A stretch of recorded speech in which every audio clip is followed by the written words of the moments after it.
Yes, definitely a lot to learn with the camera and the microphone. Like I took my shirt off earlier and my microphone's still connected. Just little mistakes all over the place. I got a new microphone and realized that if I'm doing exercise videos and it's like right here on my shirt and I start sweating, and then it gets all staticky and glitchy. So yeah, you have to really be careful about the placement. This one has like a noise canceling feature.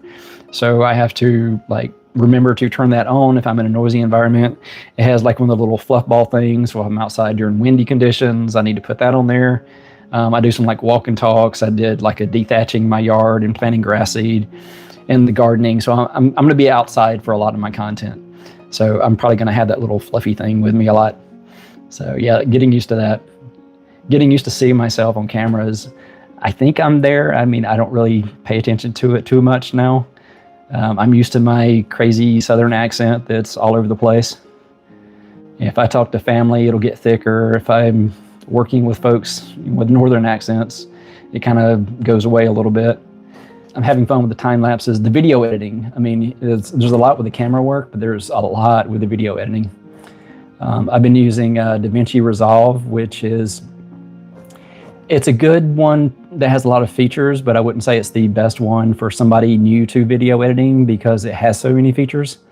But they had a really good tutorial where you're doing like this Age of Airplanes video that's narrated by Harrison Ford, and it gives you all the clips and the sounds and everything, and it kind of takes you through the steps of using the tool and like, you know, how to make it a better viewable kind of content thing, you know, like why you make the decisions to make it a good video, not just how to do it technically, but why you're doing it. So I learned a lot through the tutorial just from, you know, like their website. So that one's a good product. And I'm still using the free version. There's like a paid version, and I've got an affiliate link if anybody ever clicks on it. I still haven't made a penny on YouTube. I mean, I've been doing this for 4 months and, you know, I haven't made a penny. I've spent a lot of pennies. My wife will tell you how much I've spent on all of this, but eventually, you know, I'll get a return on it. It'll make some profit at some point. I just have to stick with it. And I'm having so much fun with it. It's not like, you know, oh, I have to do YouTube, I have to edit videos, I have to do all these things.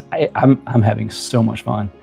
I mean, it's not really a hobby. It's kind of, I'm going through that newbie kind of phase of it. So there's like so much I'm learning all the time that is constant new stuff and exciting. And, you know, I can see the potential of everything, but I just don't know the timing of when things will work out.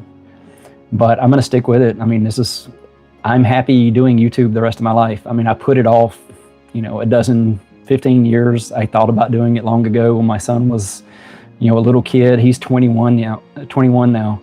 If I had started a YouTube channel back when my son was wanting us to start a YouTube channel, where would I be? So, you know, I can stick with it now. I mean, I did it as part of a New Year's resolution, so I'm absolutely doing it for the first year, but the way it's going so far, I can definitely see, you know, doing this the rest of my life. I mean, it may never get, you know, to where I even get monetized, but I'm still having fun with it. You know, I'm having a chance to talk with somebody in New Zealand while I'm trying to cook cornbread for the first time. I mean, it just makes all these little experiences even better. So yeah, it's an amazing thing. I mean, and it's just a cool platform that, you know, you get paid for sharing your life journey with other folks, and somebody's going to find it interesting, worthwhile. You know, everybody's not going to like my content, but, you know, somebody will. I'm not the only one that has these interests and, you know, these types of values. So yeah, so if you haven't subscribed, please do.